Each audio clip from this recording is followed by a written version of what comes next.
take me a month. You can sleep here.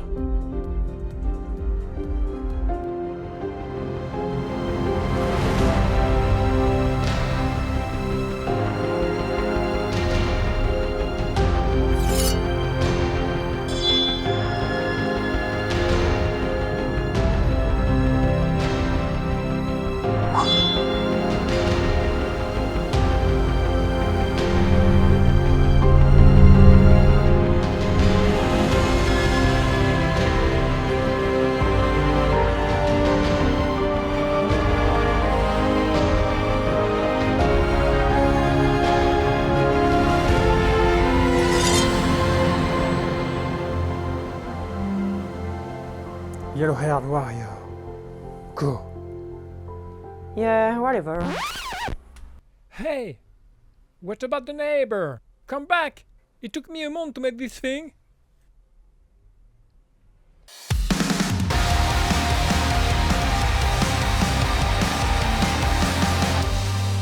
Hey, I'm Raphael. I used to work in the movie industry as a professional Steadicam operator until I discovered that I could make pretty much any of the movie props that I love using pretty much only that. That's incredible! Today I'm gonna show you how to make the Hattori Hanzo katana from the movie Kill Bill using pretty much only cardboard, paper, some vinyl tape and some modeling paste. Of course you find the complete list of everything I use in the description box below, as well as all templates necessary for you to make this impressive katana yourself at home. The first thing to do is cutting out the templates that you'll find in my shop in the description box below.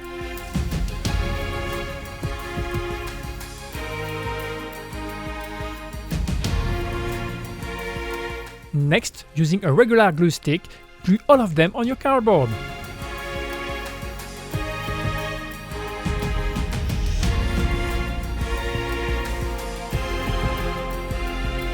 And cut the pieces using a precision knife, a box cutter or very sharp scissor.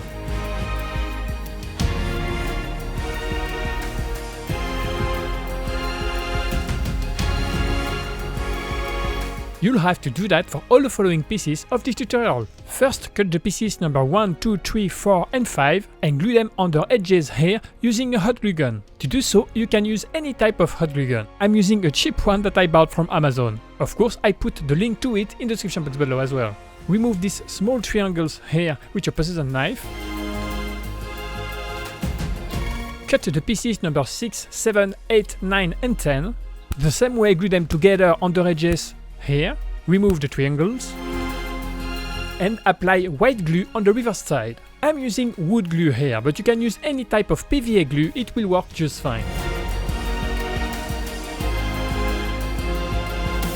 And glue the two elements together that way. Cut the pieces 11 to 16 and glue all of them on the handle flush with this edge, following the number order. Cut the reversed pieces number 6 to 10.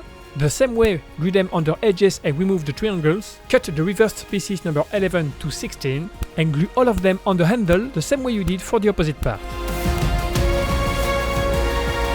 Next, using thin uncorrugated cardboard like cereal boxes, tissue boxes or Amazon envelopes for instance, cut the piece number 17 with your precision knife, notch lightly the red line here and fold it lightly with your fingers on the line. That will give our blades a nice curve. And glue this side on the structure, that way. Repeat the process for the piece number 18.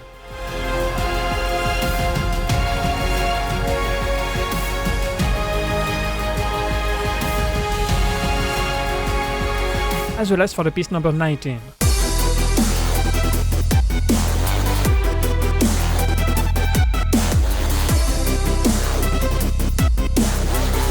Next, from the same cardboard, cut the reversed pieces and glue them on the opposite side of the blade the same way. Then, from that same thin uncorrugated cardboard, cut small strips like that and glue all of them on the back of the blade here to close the opening.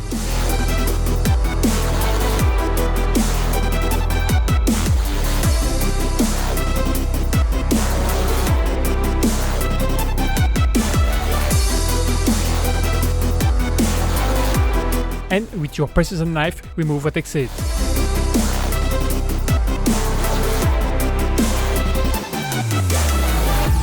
Then pour glue inside the blade here to close the front of the blade over its entire length.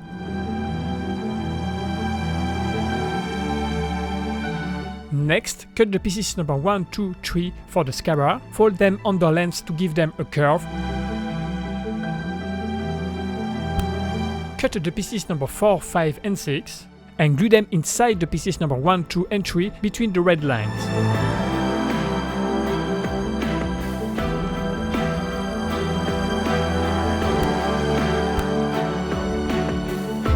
Cut the reversed pieces and repeat the process. At that point, check that the blade fit the inside of the holder smoothly. Like me, it is very likely that you'll have some friction at the base of the blade. If it's the case, feel free to remove a few inches of cardboard from the inside of the scabbard.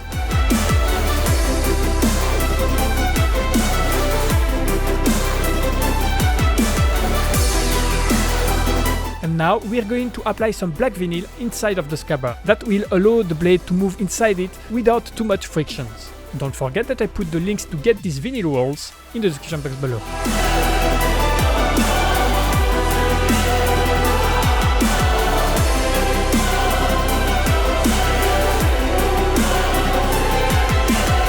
And of course, do the same for both sides. And glue the two elements together on the edges that way.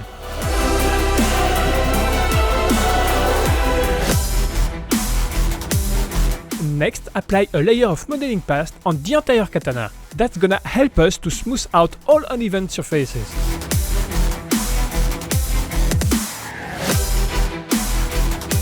Also, don't hesitate to use a regular sponge to smooth out the paste even more. Repeat this process for the blade.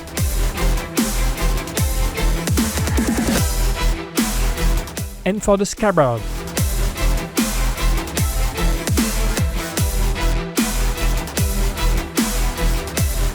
Next, cut the pieces number 7 to 12 for the scabbard, glue the piece number 7 over here, and glue the outer pieces on top of it following the number order, but remove the middle parts of the pieces number 8 and 9.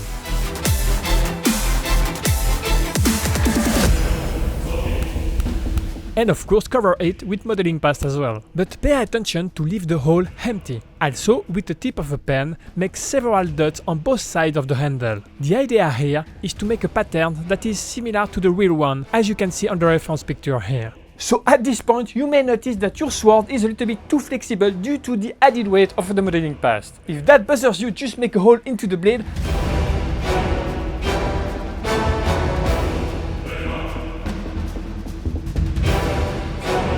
Add a wood stick into it and close the openings with more modeling paste. That's gonna make your sword pretty sturdy. And of course, you found the link for this wood stick in the description box below as well. And once the modeling paste dry, sand all surfaces of the blade, as well as the scabbard.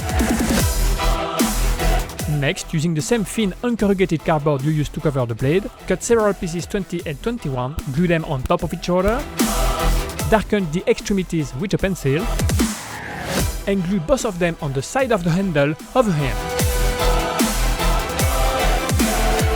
Then, using black paper, cut several rectangular pieces that are about 7 cm long for 5 cm wide, fold the edges on the length with a ruler that way, make 2 small cuts on the edges here, and fold the angles on both sides that way. Glue the first one on the handle over here, and glue several more next to it here. Make another one minus the triangles in the middle, glue it here, and of course repeat all of it for the opposite side. Still using thin uncorrugated cardboard, cut 5 pieces 22, glue them on top of each other, then make a mix of white glue and water, tear up pieces from that same black paper, soak them into the mix of white glue and water, remove any surplus with your fingers, crush it a little bit to make it more malleable. We're gonna use this to cover the entire piece 22. And of course pay attention to keep all the openings open. Next, glue it on the katana here.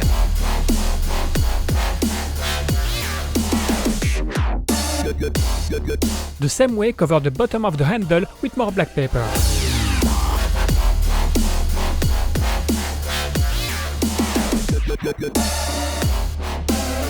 Fold another piece of black paper that way.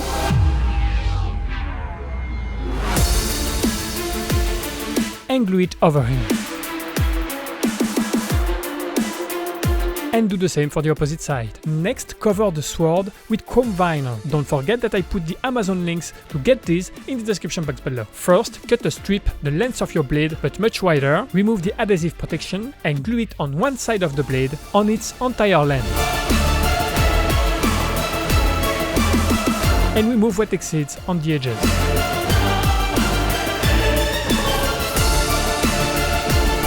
And of course do the same for the other faces of the blade. Next, glue a piece of gold vinyl on the backside of the piece 23.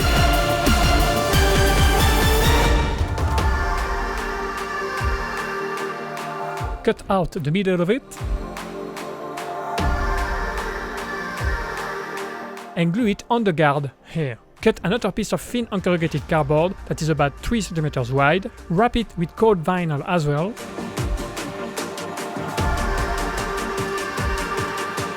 and glue it on the base of the blade here.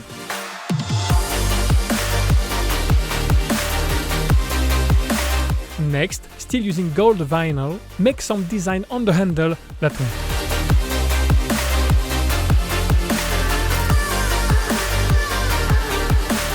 Next, cut that pattern that you'll find with the templates in the description box below, tape it on the base of the blade, and with a knife or something sharp but not too sharp, mark all the lines of this drawing on the blade.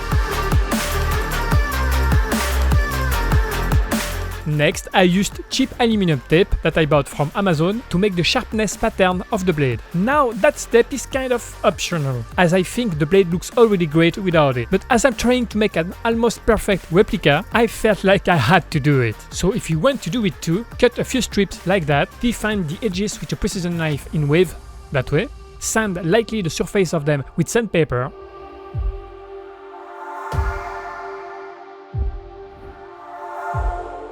and glue them on the sharp edge of the blade like that.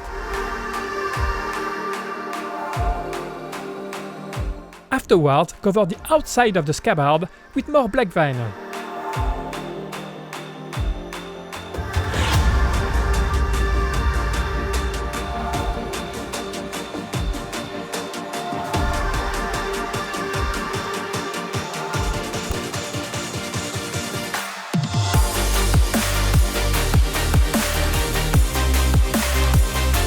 And past 2 gold stripes that are about 2.5 cm wide on the top and the bottom of the scabbard. Next, cut 3 small strips of cardboard, glue them on top of each other, cover it with gold vinyl, give it a light curve with your fingers, and glue it on the scabbard over here.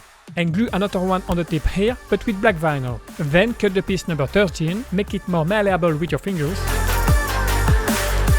and glue these 4 notches. Using the reversed piece, make another one the same way, glue them together on the edges, cover it with black paper, and glue it on the bottom tip of the scabbard here. From the templates folder, cut out these 2 patterns, glue them on the back side of a piece of gold vinyl, and cut them out with a precision knife or a scissor.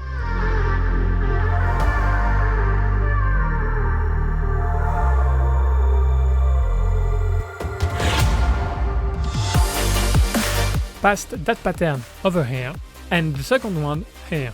Then add small stripes of black vinyl on them to make some design. And so I used a basic yellow shoelace as a hanging cord for the scabbard.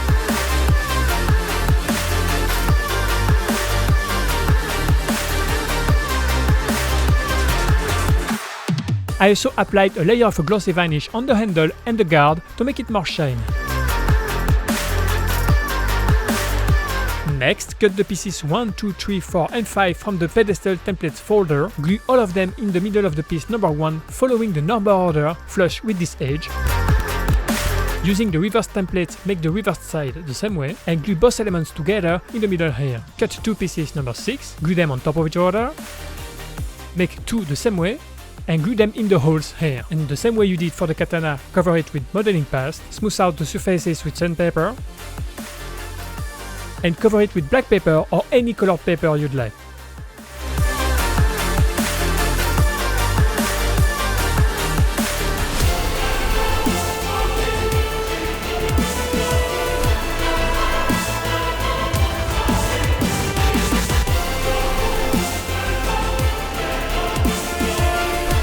I'm very pleased with it. Now, as many of you must have noticed by now, with this video I try to use some materials that I usually don't use in my videos, like some vinyl tape for instance. What do you think about it? Do you like it? Do you want me to make more that way? Or do you prefer when I stick to the cardboard only? Let me know in the comment section below. Now, if you want to learn more about making memory props for your favorite movies and TV shows, mostly out of cardboard, start by watching this video right here. Google thinks you'll like it, and of course subscribe if you are not already, and hit the notification bell so you don't miss my next epic build with cardboard. Thank you so much for watching, and I see you in the next one. Today I'm gonna show you how to make a Hattori Hanzo katana. Today I'm gonna show you how to make a Hattori English, mother. Do you speak it? Yes.